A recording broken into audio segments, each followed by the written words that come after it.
청취자 여러분, 만약에 지금 다니고 있는 회사가 당장 내일 부도 위기에 처했다면 가장 먼저 무엇을 하시겠습니까?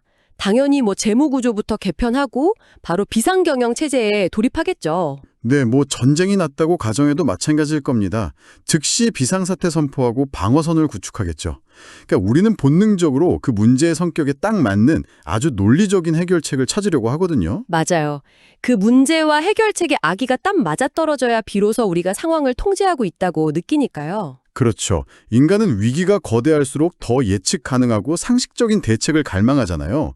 그래야 뇌가 느끼는 극도의 불안감을 조금이나마 잠재울 수 있기 때문입니다. 근데 만약에요, 적국의 대군이 수도 턱 밑까지 진격해 와서 당장 내일 우리나라가 지도에서 지워질 수도 있는 그런 절대적인 위기 상황이라고 한번 가정해 보죠. 네네, 아주 최악의 상황이네요. 이때 국가 최고 지도자가 단상에 올라와서 내놓은 해결책이 자 여러분, 군대 맨 앞에 성가대를 세워서 노래를 부릅시다. 라면 어떨까요? 아마 현장에 있던 사람들은 지도자가 드디어 공포에 질려서 이성을 잃었다고 생각했을 겁니다. 현실 감각을 완전히 상실한 말 그대로 자살 행위로 보일 테니까요. 제 말이 그겁니다. 오늘은 이 상식을 완전히 산산조각 내는 황당한 전략이 어떻게 역사상 가장 완벽한 위기관리의 표본이 될 수 있었는지 파헤쳐 보려고 하거든요. 네, 오늘 깊이 파고들 자료가 고대 중동의 역사적 기록인 역대하 20장 문헌이죠? 맞습니다. 이게 단순히 수천 년 전에 해먹은 전쟁사가 아니잖아요. 그럼요. 이 기록은 인간의 두려움이 어떻게 작동하는지, 또 리더의 취약성이 어떻게 가장 강력한 무기가 될 수 있는지 아주 적나라하게 보여주거든요. 네, 그리고 그 판과로운 시기에 인간이 얼마나 쉽게 함정에 빠지는지까지 보여주는 완벽한 심리학과 리더십의 마스터 클래스라고 할 수 있습니다. 자, 그럼 그 압도적인 위기의 한복판으로 한번 들어가 볼까요? 좋습니다. 상황은 이렇습니다. 고대 유다 왕국을 다스리던 여호사밧 왕에게 첩보가 날아들어요. 모압, 암몬, 그리고 마온 사람들이 거대한 연합군을 결성해서 쳐들어왔다는 소식이었죠. 와, 3개국 연합군이네요. 네, 근데 문제는 이 연합군이 이미 엔게디라는 지역까지 진격해왔다는 사실이었습니다. 엔게디면 거기가 사해 근처잖아요. 수도 예루살렘까지 길어야 며칠이면 도달할 수 있는 코앞 아닙니까? 그렇죠. 적군은 셀 수 없이 많고 방어선을 구축할 시간조차 없는 그야말로 초읽기에 들어간 국가적 재난 상황인 거죠. 진짜 숨막히는 상황이네요. 이때 여호사밧 왕의 대응이 시작되는데 여기서 첫 번째 반전이 일어납니다. 왕이 온 백성을 성전 앞에 모아놓고 기도를 올리거든요. 아, 위기 상황에서 종교적인 의식을 치른 거군요. 네, 과거에 이스라엘이 저들을 용서해 주었는데 이제 와서 우리를 멸망시키려 한다며 억울함을 토로하더니 마지막에 이렇게 외칩니다. 우리를 치러 오는 이 큰 무리를 우리가 대적할 능력이 없고 어떻게 해야 할지도 알지 못하옵고 오직 주만 바라보나이다 라고요. 잠깐만요. 저는 솔직히 이 대목 읽으면서 진짜 머리를 한 대 맞은 것 같았거든요. 어떤 점에서요? 아니 솔직히 말해서 이거 리더로서 너무 무책임한 발언 아닙니까? 현대사회로 치면 회사가 지금 적대적 인수합병으로 공중분해될 위기인데 CEO가 전 직원 모아놓고 여러분 우리 회사 망하기 직전이고 저는 도무지 아무 대책이 없습니다. 이렇게 선언한 거잖아요. 그렇죠. 주가는 당장 반토막 날 거고요. 그러니까요. 직원들은 패닉에 빠져서 막 폭동 일으키지 않겠습니까? 표면적으로 보면 완벽한 무능력의 고백이 맞아요. 하지만 그 자리에 모여있던 사람들의 상태를 먼저 좀 이해할 필요가 있습니다. 백성들의 상태요? 네, 당시 광장에는 군인들뿐만 아니라 아내와 자녀들, 심지어 아주 어린아이들까지 전부 모여 있었거든요. 아, 온 가족이 다 모여 있었구나. 네, 죽음의 공포가 그야말로 전염병처럼 퍼져 있는 극도의 패닉 상태였죠. 이런 상황에서 리더가 내게 다 계획이 있다. 걱정하지 마. 이러면서 어설픈 허세를 부린다면 대중이 어떻게 반응할까요? 오히려 그 기만을 본능적으로 알아차리고 더 불안해할 것 같긴 하네요. 아, 저 사람도 지금 아무 답이 없으면서 우리한테 거짓말을 하는구나 하고요. 정확합니다. 대중은 위기 상황에서 리더의 그 미세한 떨림이나 거짓말을 기가 막히게 포착해내거든요. 귀신같이 알죠, 그런 건. 네, 그래서 여호사밧은 자기가 통제할 수 없는 상황을 억지로 통제하려 드는 대신에 자신의 한계와 그 절대적 취약성을 100% 투명하게 그냥 인정해버린 겁니다. 아예 다 내려놓은 거네요. 맞아요. 현대 심리학이나 리더십 이론에서도 이 취약성을 드러내는 것이 오히려 조직의 신뢰를 구축하는 가장 강력한 도구라고들 말하잖아요. 아, 무방비 상태로 진실을 드러낸 게 오히려 돌파구가 되었다. 그렇습니다. 여호사밧 요사밧은 나는 대책이 없다고 선언함으로써 그 위기를 해결해야 한다는 무거운 책임의 소재를 자신의 행정력에서 자기가 믿는 절대자의 권위로 완전히 넘겨버린 겁니다. 아, 방향성을 확 틀어버린 거군요. 네, 그리고 오직 주만 바라본다는 명확한 방향성을 제시했죠. 역설적이게도 이 철저한 무력함의 고백이 공포에 질려서 막 각자 도생하려던 백성들의 시선을 한 곳으로 모으게 만든 겁니다. 아하, 국가를 하나로 결속시키는 초강력 접착제가 된 셈이네요. 맞습니다. 문제를 쳐다보던 시선을 해결자에게로 강제로 고정시킨 아주 고도의 심리전이었던 거죠. 야, 대책이 없다는 고백이 군중의 패닉을 통제하는 리더십의 전환점이 되었다니 진짜 놀라운 메커니즘이네요. 그렇죠. 그렇게 모두가 막 숨을 죽이고 한 곳만 바라보고 있을 때 마침내 응답이 떨어지잖아요. 군중 속에 있던 야하시엘이라는 레위인 예언자가 나서서 선포를 하죠. 네, 이 전쟁은 너희에게 속한 것이 아니요 하나님께 속한 것이다 라고 하죠. 네, 그러면서 내일 적들을 마주하러 나가되 너희는 싸울 필요가 없다. 그냥 대열을 갖추고 가만히 서서 구원하는 것을 보라. 이러잖아요. 이 예언은 사실 두려움에 빠진 인간에게 주는 가장 완벽한 인지 행동적 처방이거든요. 처방이요? 어떤 의미죠? 너희의 전쟁이 아니다 라는 말로 상황의 소유권을 재규정해 주잖아요. 그렇게 해서 심리적 압박감을 일단 덜어주고요. 아, 내 책임이 아니라고 하니까 좀 안심이 되겠네요. 네. 그리고 통제 불가능한 상황에서 인간이 할 수 있는 유일하고도 아주 명확한 행동 지침을 준 거죠. 두려워하지 말고 제자리에 그냥 서 있으라고요. 확실히 뭔가 행동할 목표가 생기니까 덜 불안했겠네요. 근데요, 그 다음날 아침에 유다 군대가 보여준 행동은 진짜 제 상식의 범위를 완전히 벗어나거든요. 아, 그렇죠. 제일 황당한 장면이 나오죠. 아니, 왕이 군대를 이끌고 들판으로 나가는데 여기서 진짜 하이라이트가 등장하잖아요. 왕이 노래하는 사람들을 뽑아서 거룩한 예복을 입혀요. 네, 성가대를 조직한 거죠. 네, 근데 그들을 막 최정예 보병 부대 뒤에 안전하게 숨긴 게 아니라 군대 맨 앞, 그러니까 최전선에 세워버립니다. 맨 앞에. 네. 그리고 적진을 향해 행진하면서 여호와께 감사하세 그 자비하심이 영원하도다 이렇게 큰 소리로 찬양하게 만들어요. 아니 청취자 여러분 한번 상상해 보세요. 저 멀리서 수만 명의 적군이 막 칼이랑 창을 들고 먼지를 일으키며 달려오는데 끔찍하죠. 우리 쪽 최전방에는 화려한 옷 입고 악기든 성가개가 걸어가는 겁니다. 이건 용기가 아니라 그냥 광기 아닌가요? 전술적인 관점에서 보면 백전백패에 미친 짓이 맞습니다. 군인들이 당장 무기 버리고 왕이 돌았다면서 쿠데타를 일으켜도 전혀 이상할 게 없는 상황이죠. 진짜 폭동 안 일어난 게 기적이라니까요. 하지만 이것을 인간의 뇌과학이랑 심리학 차원에서 한번 뜯어보면요. 완전히 다른 그림이 보입니다. 성가대를 앞세운 게 뇌과학이랑 연결이 된다고요? 어떻게 그런 결론이 나오죠? 우리 뇌는 생존의 위협을 감지하면 편도체가 강하게 활성화되거든요. 아드레날린이 막 분비되고 시야가 좁아지면서 오직 싸우거나 도망치는 그 투쟁 도피 반응에 완전히 지배당하게 됩니다. 아, 맞아요. 극도의 스트레스 상황이 되면 눈앞이 하얘지잖아요. 네, 이때 인간의 이성적인 사고는 완전히 마비되죠. 당장 코앞에 적군이 칼 들고 달려오는데 패닉에 빠지는 건 너무 당연한 생리적 반응일 텐데요. 근데 여기서 노래를 부른다는 행위의 메커니즘을 한번 생각해 보시죠. 큰 소리로 찬양을 하려면 필수적으로 깊은 호흡을 조절해야 하잖아요. 아, 숨을 크게 들이쉬고 내셔야 하니까요. 네, 그리고 박자와 가사에 의식을 아주 집중해야 합니다. 생사의 갈림길에서 발생하는 극도의 공포 상태, 신체적 패닉 상태에서는 절대로 자연스럽게 나올 수 없는 행동이죠. 아, 잠깐만요. 그러니까 막 살이 떨리고 다리가 후들거리는 그 공포 속에서 의도적으로 호흡을 가다듬고 큰 소리로 노래를 부름으로써 뇌의 패닉 반응을 역으로 덮어버린 거군요. 맞습니다. 일종의 바이오 해킹 같은 거네요. 정확히 짚으셨어요. 군대의 맨 앞에서 큰 소리로 노래를 불렀다는 건 그 생존 본능이 뿜어내는 공포를 아주 의지적인 행동으로 억눌러버린 겁니다. 와, 소름 돋네요. 우리는 이 전쟁이 우리의 것이 아님을 믿는다. 이것을 그냥 추상적인 생각으로 끝낸 게 아니라요. 물리적이고 신체적인 행위로 증명해낸 거죠. 머리로만 믿는 게 아니라 몸으로 보여준 거네요. 네, 성가대의 그 찬양 소리는 뒤따르는 유다 군대 전체의 뇌 구조를 공포에서 절대적 신뢰 상태로 동기화시키는 아주 극단적이고도 효과적인 심리 훈련이었던 겁니다. 두려움을 이기기 위해서 억지로라도 신체적인 패턴을 바꿔버린 거군요. 야, 이거 진짜 대단한데요. 네, 근데 더 충격적인 건 이 비상식적인 심리전의 결과죠. 맞아요. 유다 군대 창송 소리가 막 울려 퍼지기 시작하니까 적진에서 진짜 상상치 못한 일이 벌어지잖아요. 어떤 일이 벌어졌죠?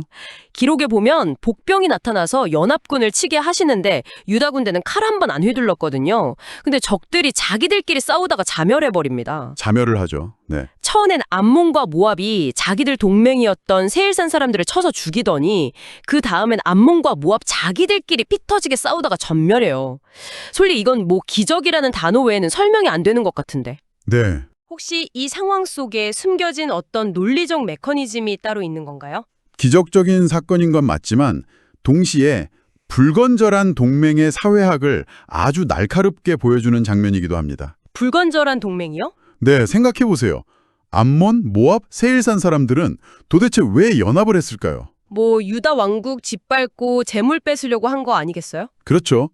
유다를 약탈하겠다는 탐욕, 즉 이익과 증오를 매개로 뭉치는 일종의 용병 집단에 가까웠던 겁니다. 서로 진짜 믿어서 모인 게 아니네요. 단순히 공동의 적을 털어먹으려고 임시로 손을 잡은 거군요? 네, 이런 이익 기반의 동맹은 겉보기엔 엄청 거대하고 강력해 보이지만 내부는 극도로 취약하거든요. 언어도 다르고 서로에 대한 본질적인 불신이 막 깔려있는 상태죠. 언제 배신할지 모르는 긴장 상태였겠네요. 맞습니다. 근데 저 멀리서 유다 군대가 오는데 공격을 하거나 비명을 지르면서 도망가는 게 아니라 아주 질서정연하고 거대한 노랫소리가 들려옵니다. 멘붕이 왔겠는데요. 게다가 예기치 못한 복병의 공격까지 겹쳤잖아요. 자기들이 기대했던 상황이랑 완전히 다른 전개가 펼쳐지니까 이 연합군의 뇌에 엄청난 인지 부조화와 스트레스가 가해지는 거죠. 그 두려움의 화살이 유다 군대가 아니라 내부로 향하게 된 거군요. 네, 고대 전쟁, 특히 이렇게 이질적인 집단이 섞인 연합군에서는 의사소통도 잘 안 되고 극도의 긴장감 때문에 아군끼리 죽이는 오인 사격이 아주 빈번했습니다. 프렌들리 파이어라고 하죠. 네, 스트레스가 극에 달하니까 서로 배신했다는 그 편집증적인 의심이 폭발한 거죠. 한번 균열이 일어난 불신의 동맹은 결국 그 증오의 칼끝을 내부로 돌려서 스스로 파멸하고 맙니다. 야, 진짜 소름이 돋네요. 단순한 기적을 넘어서 두려움과 탐욕으로 뭉친 조직이 어떻게 무너지는지 보여주는 아주 완벽한 역사적 패턴이라고 할 수 있죠. 결국 유자 백성들이 전장에 도착했을 때는 진짜 피 한 방울 안 늘리고 시체들만 널브러져 있는 걸 본 거잖아요. 네, 완전한 승리죠. 심지어 전리품이 얼마나 많았는지 그거 거두는 데만 3일이나 걸렸대요. 어마어마하죠. 그리고 4일째 되는 날 모여서 축하하면서 그곳을 송축의 골짜기란 뜻의 브라가 골짜기라 부르고요. 예루살렘 돌아올 때도 비파랑 수금, 나팔 막 연주하면서 완전 축제 분위기로 귀환합니다. 맞습니다. 주변 국가들은 이 소문 듣고 공포에 질려서 감히 쳐들어오지도 못하고 유다 나라는 오랫동안 평강을 누리는 태평성대를 맞이하죠. 자, 여기까지 들으면 아주 완벽한 해피엔딩이잖아요. 박수치고 끝나면 딱 좋은 영웅담인데요. 그런데 진짜 기쁜 통찰은 되게 그 영웅담의 에필로그에 숨어 있기 마련이죠. 그렇습니다. 사실 저는 이 문헌의 마지막 부분 읽으면서 완전히 기르리를 뻔했거든요. 반전 있죠. 네, 엄청난 반전이 기다리고 있습니다. 이 위대한 승리 거두고 태평성대를 한참 누리던 여호사밧 왕이 갑자기 아주 기괴한 결정을 하나 내립니다. 네, 어떤 결정이죠? 이스라엘 왕인 아하시아와 비즈니스 동맹을 맺은 건데요. 문헌에 보면 이 아하시아라는 인물에 대해서 심히 악을 행하는 자라고 콕 집어서 명시하고 있어요. 도덕적으로 아주 부패하고 신뢰할 수 없는 인물이라는 뜻이네요. 네, 근데 여호사밧이 굳이 이 사람이랑 손을 잡고 에시온 게벨이라는 곳에서 다시스로 보낼 거대한 무역선들을 공동으로 만듭니다. 엄청난 경제적 수익을 노린 거겠죠. 여기서 우리는 리더십과 인간 본성의 가장 어두운 모순과 마주하게 되는 거군요. 제 말이 그겁니다. 아니, 방금 전까지 그 드고와 들판에서 눈에 보이지 않는 힘에 국가 운명을 통째로 맡기고 성가대 앞세우는 그 엄청난 믿음을 보여줬던 사람이잖아요. 철저한 자기 객관화의 표본이었죠. 네. 그 압도적인 공포 앞에서는 그렇게 철저하게 원칙을 지켰던 리더가 평화가 찾아오고 돈 냄새를 맡자마자 왜 하필 제일 질이 나쁜 그 악한 자와 손을 잡는 건가요? 참 아이러니하죠. 이건 흡사, 진짜 말도 안 되는 태세 전환 아닙니까? 비유를 하자면 이런 거죠. 어떤 기업의 CEO가 회사가 파산할 뻔한 최악의 경제 위기 속에서는 정말 놀라운 도덕성과 통찰력으로 전 직원을 하나로 묶어서 기적적으로 회사를 살려냈단 말이에요. 네네, 영웅이죠. 근데 막상 회사가 안정되고 주식시장에 막 호황을 맞이하니까 더 큰 돈을 벌고 싶은 욕심에 희대의 사기꾼이랑 손을 잡고 횡령 사건에 휘말리는 거랑 비슷하지 않습니까? 와, 완벽한 비유입니다. 보통 위기가 사람의 진짜 바닥을 드러내게 한다고 흔히들 말하잖아요. 네. 근데 이 기록을 보면 오히려 평화와 풍요가 사람의 진짜 약점을 폭로하는 것 같습니다. 도대체 왜 이런 태세 전환이 일어나는 걸까요? 그게 바로 인간이 느끼는 통제력의 환상 때문입니다. 통제력의 환상이요? 네, 위기의 순간, 그러니까 당장 죽음의 폭풍 한가운데 있을 때는 누구나 자신이 무능력하다는 사실을 뼈다르게 깨닫잖아요. 아무것도 할 수 없으니까요. 그래서 기꺼이 통제권을 내려놓고 절대적인 원칙이나 신념에 의존하죠. 근데 비가 그치고 평화가 찾아오면 어떻게 될까요? 인간의 그 에고가 다시 슬금슬금 고개를 드는 겁니다. 아, 이제 살만하니까 이 정도는 내가 다시 운전대 잡아도 되겠다. 이렇게 착각을 하는 거군요. 네. 위기 때 발휘되었던 그 철저한 신뢰와 겸손이 태평성대가 찾아오는 순간 순식간에 실용주의와 세속적인 타협으로 변질되는 거죠. 이야, 진짜 소름 돋네요. 여우사밧은 경제적 번영이라는 달콤한 유혹 앞에서 아하시아가 악한 자라는 사실을 뻔히 알면서도 그냥 눈을 감아버린 겁니다. 모른 척 한 거네요. 전장에서는 그 생존 본능마저 통제하면서 찬양대를 세우는 영적인 결단력을 보여줬으면서 막상 평안하고 따뜻한 일상 속에서는 도덕적 분별력을 완전히 상실해버린 거죠. 진짜 뼈 때리는 통찰입니다. 위기보다 평화가 더 위험한 시험대일 수 있다는 거잖아요. 그렇습니다. 결국 이 타협의 결말도 참혹했습니다. 엘리에셀이라는 예언자가 나타나서 경고를 하잖아요. 왕이 악한 자와 교제하였으므로 당신이 지은 것들이 모두 파괴될 것이다 라고요. 예언대로 되죠. 네, 진짜 그 예언대로 야심차게 만들었던 무역선들이 출항조차 못해보고 항구에서 그냥 산산조각이 나버립니다. 배가 난파돼서 다시스에 가지 못하게 된 거죠. 이 난파된 배는 앞서 이야기한 그 불화가 골짜기의 승리와 완벽한 대조를 이룹니다. 아, 극명하게 대비가 되네요. 네, 절대적 위기 앞에서 나의 무능함을 인정하고 원칙의 모든 것을 걸었을 때는 적군이 알아서 자멸하며 기적적인 승리를 얻었잖아요. 네, 그랬죠. 하지만 모든 것이 평안할 때 그냥 인간적인 욕심으로 적당히 타협하며 쌓아 올린 배는 아주 허망하게 부서져 버렸습니다. 진짜 허무하죠. 이 문헌은 청취자 여러분에게 묻고 있는 겁니다. 위기를 이겨내는 것만큼이나 평화의 시기에 찾아오는 조용한 타협을 우리는 경계하고 있는가 하고 말이죠. 와, 오늘 우리가 파헤친 이 고대의 기록은 진짜 지독하게 현실적이고 날카롭네요. 절체절명의 위기 앞에서는 철저하게 자신의 취약성을 인정하는 리더십이 얼마나 강력한 결속을 만들어내는지 보았고요. 네, 맞습니다.